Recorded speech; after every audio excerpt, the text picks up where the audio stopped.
So, for anyone that doesn't know me, my name is Jeremiah. I'm from Kinsale. I did garden maintenance for 15 years and I did horticulture in Colossus Stefan Nefra as well.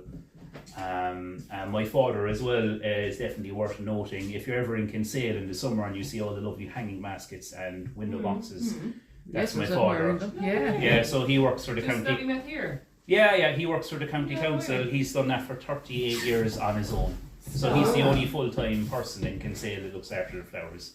And what's his name? Austin Callanan. And he's just retired on Friday. Oh, Yeah. How many years, sorry? 38 years. I think we'll give him a clap. Yeah. Absolutely. So I kind of grew up with flowers and vegetable gardening. So I suppose even before I started in my own career and actually doing it for money is I used to go down around with my father on summer holidays and the town flowers would actually come to our garden. So all the summer bedding, which would be thousands of flowers, and they came to us because it was handy, it was a safe place and we could water them and he could put them on his trailer, and I used to help him with every summer. And we have a veg garden at home, is it about maybe a quarter of an acre, maybe right in the inner part of Kinsale as well, and it's been in our family since before the famine. wow. So yeah, my name is Jeremiah, I'm Jeremiah the Third. So my granduncle, I learned how to do vegetable gardening off him. Your granduncle? My granduncle, yeah. Not your granddad, your granduncle. Yeah, my granduncle, yeah. And so yeah, I kind of grew up with that, and then my father was doing garden maintenance and stuff, and I always knew when I was in school that I wanted to do horticulture. I'd say since 4th class in primary school. Wow. And that's all I've ever done. You're one of the lucky ones. I was lucky, yeah, and most people haven't a clue what they're going to do. So yeah, I did my horticulture course in Stefan Nefra, and I was very lucky. I actually had a garden for 15 years up in the high road. It's called Sea House, and they were very nice. They paid for my flight and I flew over to England, and I worked in Lee Ford Budley Salterton, which you can look up and you can do a garden visit. They take donations and stuff, so I worked over there for a couple of months. It was a 26-acre garden, Victorian wall garden, and their rose garden and everything. What was the name of it again? Lee Ford Budley Salterton.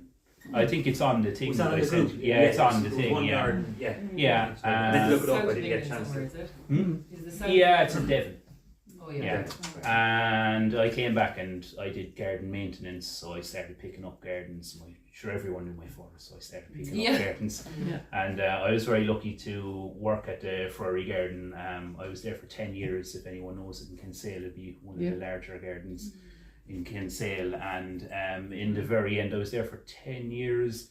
In the very end, we started doing plant sales, so I started propagating for plant sales. And I was very lucky because I was caretaker at School Navelton for a while, primary school, and during COVID they couldn't get any external people in, so they said, sure, would you be interested in showing them how to grow seeds and stuff? And I was like, okay. And in the end I finished there, but they came over to me to the Frary and I taught them vegetable growing for 2 seasons, so that was pretty exciting.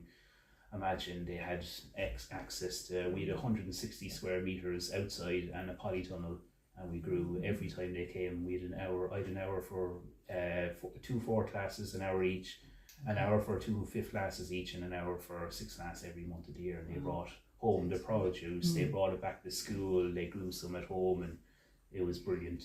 Oh, wow. That's the primary school in Kinsale. Yeah. Boys and girls?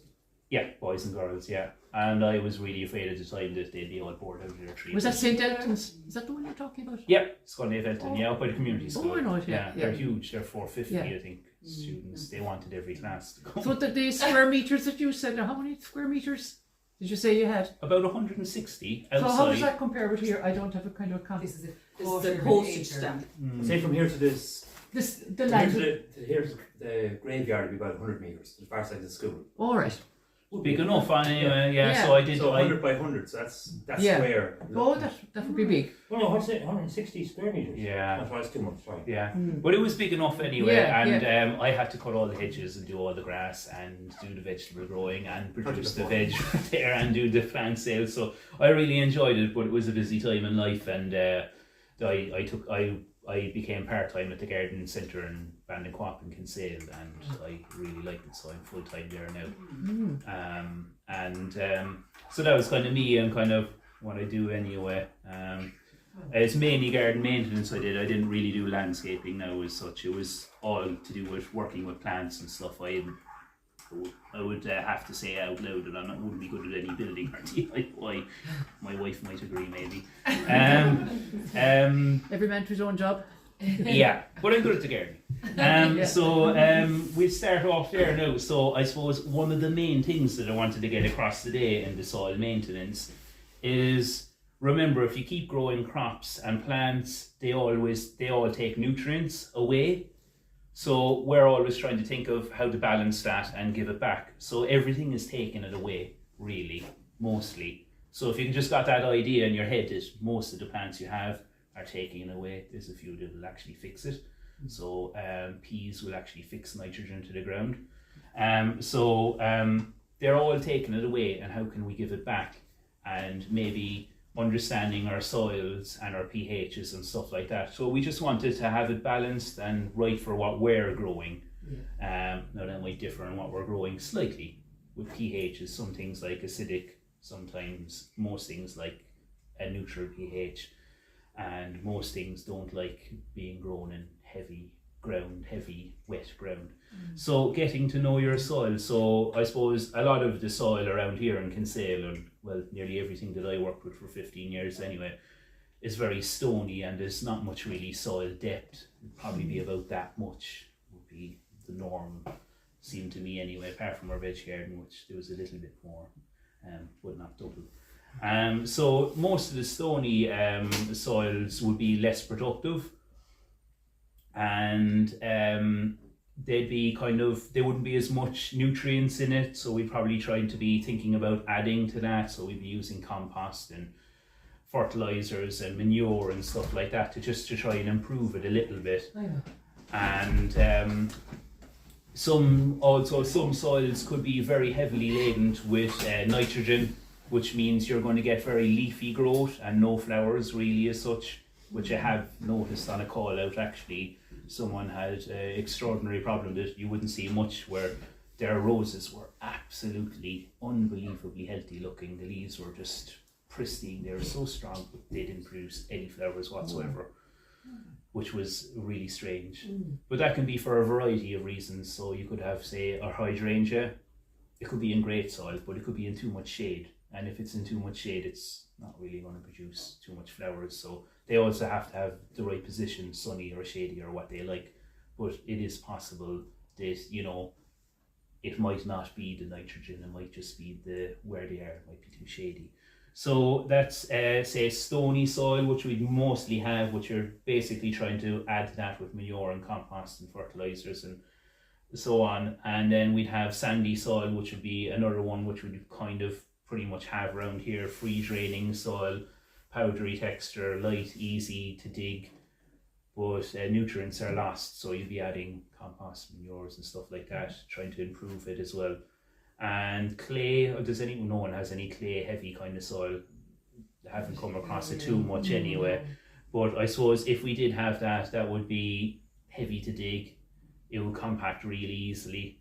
You'd notice different actually weeds growing there as well. So certain weeds like the ground compacted, and even brassicas and stuff would like it kind of a little bit more compacted. And it holds water, so you'd want to dig in sand, grit, organic matter again. So you probably see there's a kind of a something across the board, is that you're adding something, compost and manure, to all of them. And peat, again, could be acidic, holds water, so you'd be adding sand, manure. If it's acidic, you'd add lime to change the pH closer to neutral. And chalky, I don't think we really have that. It's pale, and it could be quite alkaline, so you could add sulfur of iron to change it if it's alkaline.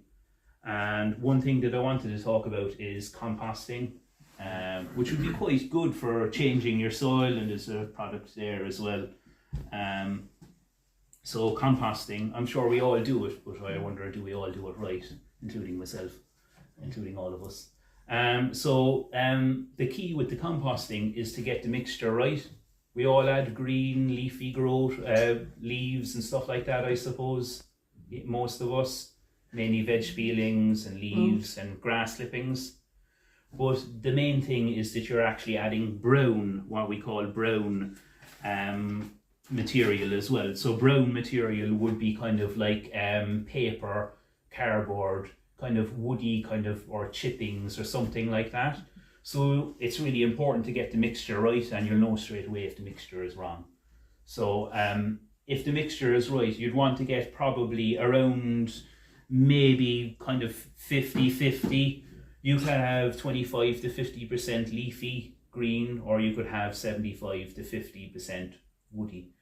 So what you're doing when you're getting so it's important as well is it's really easy to add all the green stuff and forget about the brown.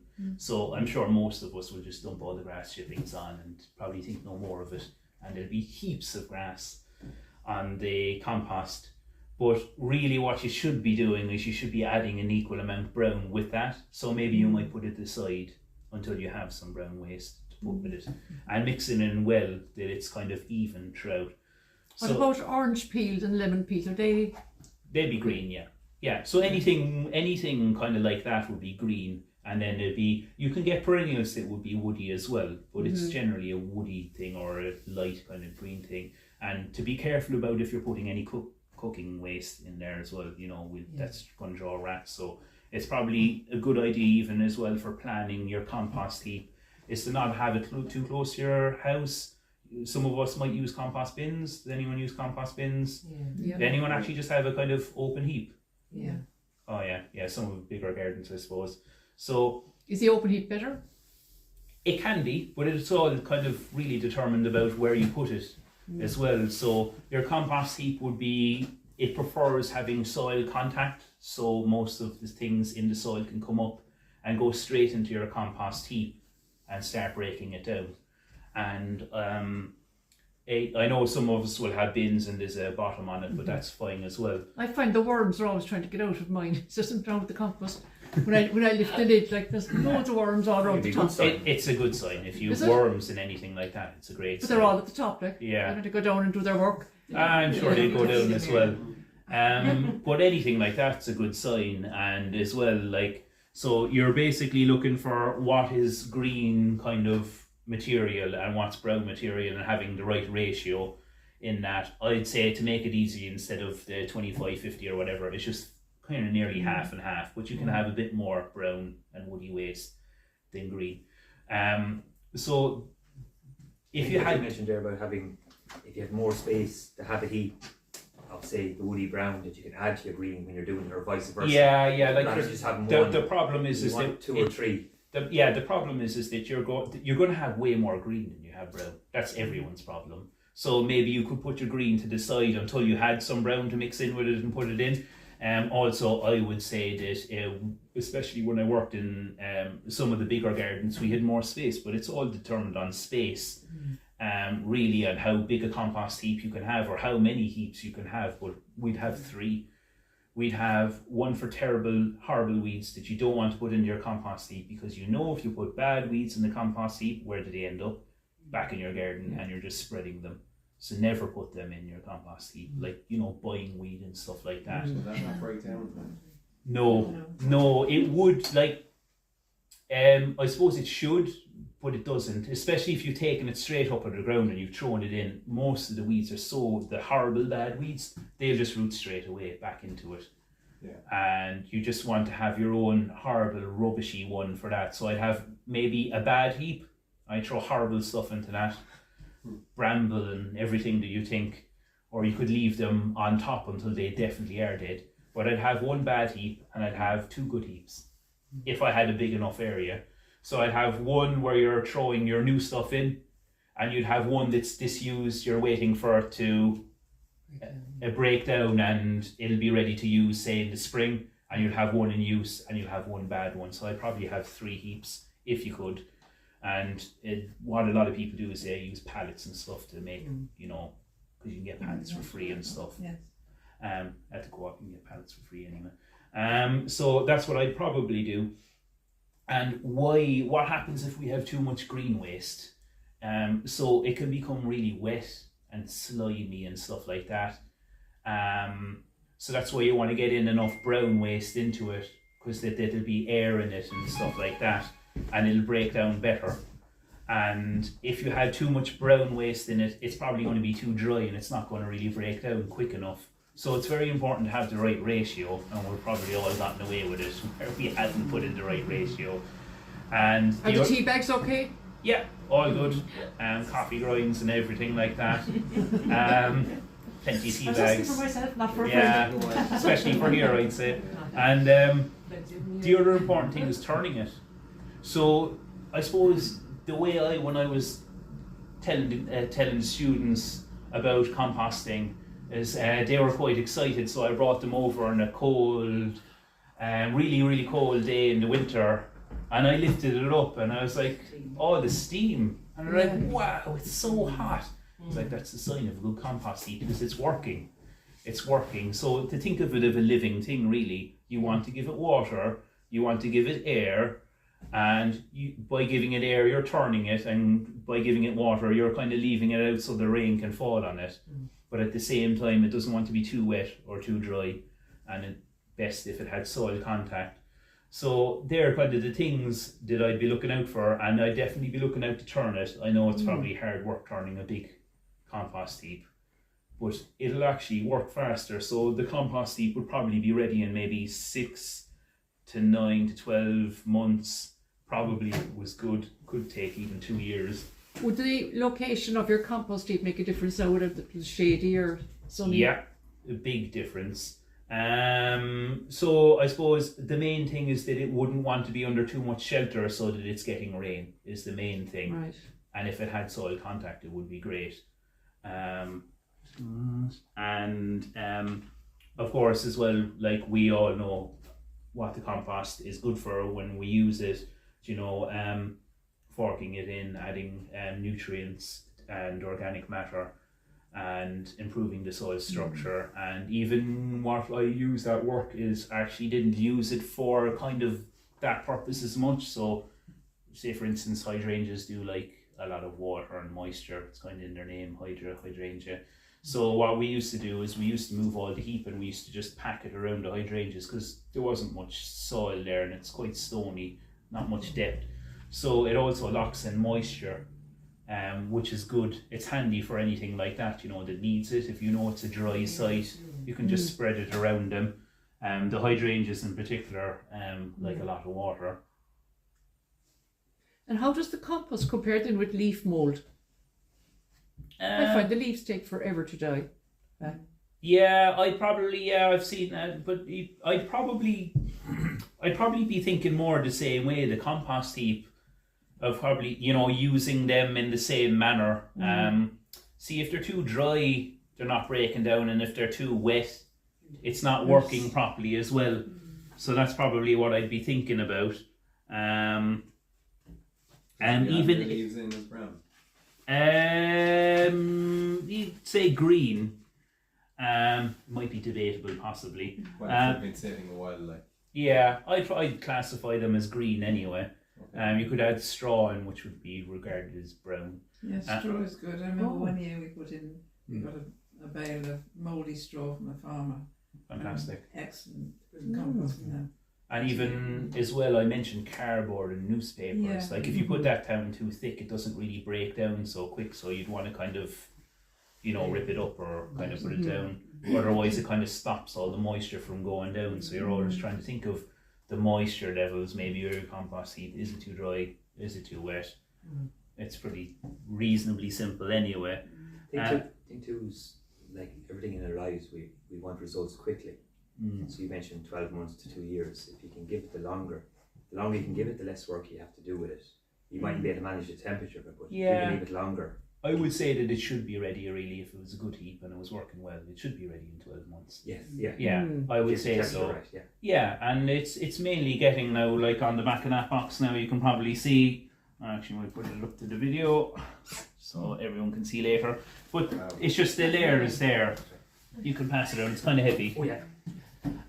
So you can kind of see the layers there, and actually all the information that I said is pretty much on that box anyway, which is handy. What does that do for the compost? It's meant to accelerate it. I've never used it, to be honest. I'd be happy enough not to use something like that. You can use the Soil Renew for that as well. But maybe like people want quicker results and stuff like that, and I'm sure it does what it says on the box. How often would you recommend turning it then? Probably once or twice before it's ready anyway. Oh yeah. Yeah, you don't have to turn it a huge lot. I know if you have a small bin now, that's easy. You could probably turn it like every 4 weeks, but Yeah. if you have something like we have at home, which probably takes up like half the size of this room, it's hard work and it's heavy and it's very physical. So you probably don't want to do that. But the main tops would be getting the green, the brown, Yeah. the right mixture, making sure that it has access to water and it's not too dry or too wet. Flies around it being slimy is definitely a sign that it's too wet. It being just ultra dry, it's the worms and everything aren't going to get around and break it down. And just to remember that think of it as a living thing and that you're feeding it air and water and the right amounts of things, and especially not adding the bad weeds. I can't emphasize that enough. Like you start taking out the Mumbrecia corms and you're like, throw them on the heap. That's a bad idea because you'll be dealing with them for a while. Yeah, I know I spent in one of the gardens I was in for 15 years. I spent 15 years getting rid of them. Yeah. And I know I'm going to talk about manure now, and the main thing I want to get across is that be very careful about getting free stuff and free compost as well, of course. Can I just add just one more thing on the compost? Yeah. If you kind of inherited a garden and there is the big slimy pile of grass that hasn't been managed. Yeah. I'm going to be interested in what you want to say about this now. I don't know. Say that again, sorry. Sorry. If you, let's say, inherited a garden or went in to help someone in a garden and they have the big pile of grass muck. In other words, just grass, and it has been mounding and mounding and mounding, and now they would like bigger to move it. they'd like something to be done with it. You probably want to add brown waste anyway. Are you talking about Is it possible? It is, yeah. It is possible to get it back into add some brown waste and turn it. mix and mix. Was it a lawn you're talking about or a heap of cut grass? It's a heap of cut grass that is now nice and slimy and big. Oh yeah. Yeah. Most people have that same problem. Yeah. As big as a table or bigger? Size this room. Good big one. Good big one. Size this room. A generous one. Oh, nice. Yeah. Lucky you. There. Loads of green waste. You should give your green waste away for free. Yeah. Okay. So the main thing really I'm going to mention about the manure, I'm not going to go into huge specifics about the manure, but there are actually ratios for different manures, chickens, cows, pigs, the different levels of nutrients in it.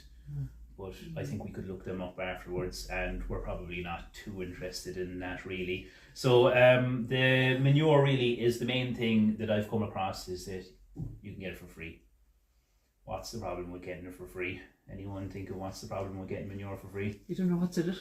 Exactly, you don't know what's in it. Yeah, and it can be absolutely disastrous. And it could be, you could think it's great, you're getting it for free instead of you're paying for it, which is fantastic. We definitely take things for free. But it won't be worth it if you're digging scotch grass out of your garden for the next 30 years and you can't get rid of it, or you introduce buying weed, or you introduce other horrible weeds. Which we've probably all done or known someone to do. So the main thing is, if you do see manure that you're allowed to get for free, I'd go there and have a look at it. Okay. Yeah, I'd go there and have a look at it a few times. I'd be very wary of taking it as well. Because there are some hard weeds out there that no one wants to ever get. So that would be my main thing. Manure is fantastic. If you could get it for free and it's great stuff, fantastic. But make sure it's broken down enough as well. It nearly want to be like soil really. The fresh stuff can burn young seedlings Is that like and the young heap stuff plants. we had out there Oh yeah. That was very Not slurry like. No, that was fairly fresh what we got. Yeah. But It'd probably was be put better way for down in the bread. bed. Yeah, and then we yeah. have the other half Yeah. in the compost heap for next year. And actually, what I found out to my surprise is this. So do you grow carrots here? Not greatly. Not. Oh yeah. Well, this might help. Hopefully. So notoriously, carrots, if they hit something like a stone or something, they just split. So you kind of want just mainly a sandy or maybe bags of compost or something. You want something that it's not going to hit. But interestingly enough, if you have fresh manure down in your carrot bed, they also split. So they split because of the manure as well, which I found out the hard way. But they taste the same. They taste lovely. They just look funny. I remember telling And the they're awkward students to peel. they look like octopuses, is what I told them. Yeah. And they're delighted. Yeah, they're like, oh, they kind of do. Is there any point in spreading manure or fresh seaweed on your beds about this time of year and digging them in? Would they be ready to dig in the spring? That'd be fantastic. Yeah, I'd be mainly thinking about digging things in closer to the time of the growing season rather than now, because a lot of things. Not now. Just leave them on the top. Yeah, Until but not even leaving on the top in particular now. I'd be looking maybe hopefully to get it in more in February, right. and then so like most of the products in garden centres